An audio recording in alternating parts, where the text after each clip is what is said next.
எல்லோரும் எப்படி இருக்கீங்க? இன்றைக்கி வந்து பொங்கல் முடிஞ்சது. பொங்கல் நல்லபடியாக முடிஞ்சது. திருப்பூர்லாம் வந்து காலையிலே பொங்கல் வச்சுருவோம். எங்கள் ஊர் வந்து புதுக்கோட்டை. புதுக்கோட்டை பக்கம் வந்து சாயந்தரம் தான் பொங்கல் வைப்போம். பார்த்தா அது 7 மணிக்கு தான் பொங்கல் வைப்போம். 5:30க்கு நல்ல நேரம் பார்த்து 5:30 6 இப்படி வச்சு இறக்கையில் 7 மணி ஆயிருங்க.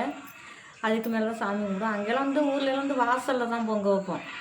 வாசலில் வந்து அடுப்பு போட்டு சாணி போட்டெல்லாம் வலித்து அழகாக வச்சு, அது நம்ம ஒரு பக்கம் வந்து ஒரு தனி ஒரு இன்ட்ரெஸ்ட்டு தாங்க. தனி ஒரு ரசிக்கக்கூடிய இந்த நாளெல்லாம் ரசிக்கக்கூடிய நாள். பார்த்திங்கன்னா சாயந்தரமாக பொங்கல்லாம் அவ்வளோ சூப்பராக இருக்கும். வாசலில் வச்சு பொங்கலே பொங்கல் அப்படின்னு சொல்கிறது, நாம பொங்கல் சொல்கிறது, நம்ம மாமன் வச்சு அந்த பக்கம் நின்று பொங்கல் சொல்கிறது தான் செம்மையாக இருக்குங்க. நம்ம வீட்டில் பிள்ளைங்க இருக்கிற பிள்ளைங்களும் நம்ம வீட்டுக்காரவங்க எல்லாருமே சேர்ந்து பொங்கலே பொங்கல்னு சொல்லி அது ஒரு சிறப்பாக இருக்கும். அது நம்ம ஊர் தாங்க. இங்கே வந்து நம்ம வந்து திருப்பூரில் இருக்கோம், டவுனில் இருக்கோம். டிவி சவுண்டு 4 கிழமைனாலும் கூட டிவி சவுண்டு கொஞ்சம் ஏற்றுனா பக்கத்தில் உள்ளவங்க கேட்பாங்க, என்ன உங்கள் வீட்டில் டிவி சவுண்டு இவ்வளோ சவுண்டாக வைக்கிறீங்க அப்படிம்பாங்க. என்னங்க என்ன பண்ணுறது, வாடகை வீட்டில் இருக்கோம், அதனால் காதும் வச்சது மாதிரி வீட்டுக்குள்ளே பொங்க வச்சு சாமி கும்பிட்றோம். இன்றைக்கி சூழ்நிலை. நாளைக்கு பார்த்திங்கன்னா இன்னும் செம்மையாக இருக்கும். மாடெல்லாம் வந்து ஒரே பக்கமாக கொண்டே மாட்டு மந்தன்னு சொல்லுவோம். ஒரே பக்கமாக கொண்டே கட்டிடுவோம். ஒரே பக்கமாக கட்டி எல்லோரும் ஒரே அடுப்பு பெரிய அடுப்பாக நீட்டாக வெட்டிடுவாங்க. விறகு பொதுவாக கொண்டாந்து போட்டுருவாங்க. எல்லாருமே எல்லாம் பானை கொண்டு போவோம். எல்லாம் ஒரே பொங்க வச்சுருவோம். பொங்க வச்சு எல்லோரும் பொங்கி ஒன்றா எடுத்துகிட்டு போய் பெரிய இலையாக போடுவாங்க. அந்த ஒரு வேட்டி போட்டுருவாங்க. வேட்டி போட்டு இந்த சாப்பாடெல்லாம் அதில் கொட்டி ஒன்றா போட்டு மிக்ஸ் பண்ணுவாங்க. மிக்ஸ் பண்ணி எல்லா மாட்டுக்கும் எண்ணெய் வச்சு எண்ணெய் அரைப்பரப்பு கொட்டு தண்ணின்னு சொல்லுவோம். எல்லாருமே மாட்டுக்கு தண்ணி வைக்கிறவங்க அப்படி தான் சொல்லுவாங்க. நான் அந்த மாதிரி செஞ்சுட்டு அந்த சாப்பாடை அதுக்கு ஊட்டுவாங்க. அதுக்கு ஊட்டிட்டு அதுக்கப்புறம் வந்து நம்ம வீட்டுக்கு வந்து சொம்பில் தண்ணி வச்சுருப்போம், மஞ்சள் தண்ணி வச்சுருப்போம். அந்த மஞ்சள் தண்ணியை கொண்டு வந்து வேப்பங்குச்சி வெட்டி வச்சுருப்போம். இந்த வேப்பங்குச்சியை வெட்டி வச்சுருக்கோம். இவ்வளோ பேசி வெட்டி வச்சுருக்கோம். அது கொண்டு வந்து 4 முளைக்கு அடிச்சிருவோம். அது வந்து வருஷத்துக்கு வருஷம் அந்த மாதிரி நம்ம செய்வோம். ஊர்லெலாம் செய்வோம்.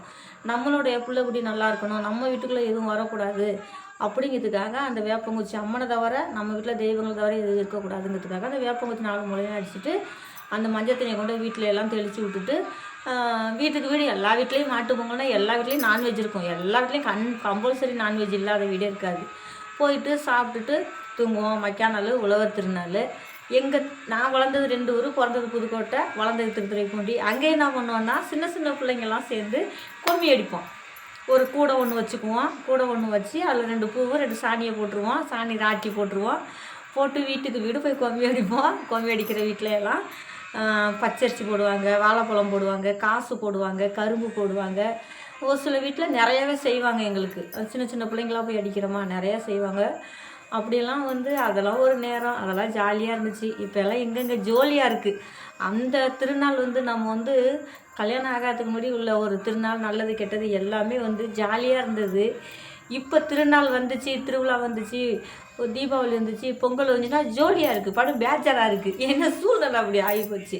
சரிங்க, நம்ம அப்பா அம்மாவை நினச்சா அப்போ தெரியும் அவங்க எவ்வளோ கஷ்டப்பட்டுருப்பாங்க அப்படின்னு. ஓகே, பாய்ங்க. பிடிச்சிருந்தா லைக் பண்ணுங்கள், ஷேர் பண்ணுங்கள், கமெண்ட் பண்ணுங்கள். உங்கள் MS மீனாட்சி ராகினி இன்றும் என்றும் என்றென்றும் உங்களுடன். அழகான பொங்கல் இன்றைக்கி முடிந்தது. நாளைக்கு எல்லாருக்குமே, என்னுடைய சப்ஸ்கிரைபர் அனைவருக்கும், என்னுடைய வீடியோ பார்க்குற அனைவருக்கும், என்னுடைய இனிய உறவுகள் அனைவருக்கும் நாளைய அட்வான்ஸ் மாட்டுப்பொங்கல் நல்வாழ்த்துக்கள். ஓகே, பாய். பிடிச்சிருந்தா லைக் பண்ணுங்கள்.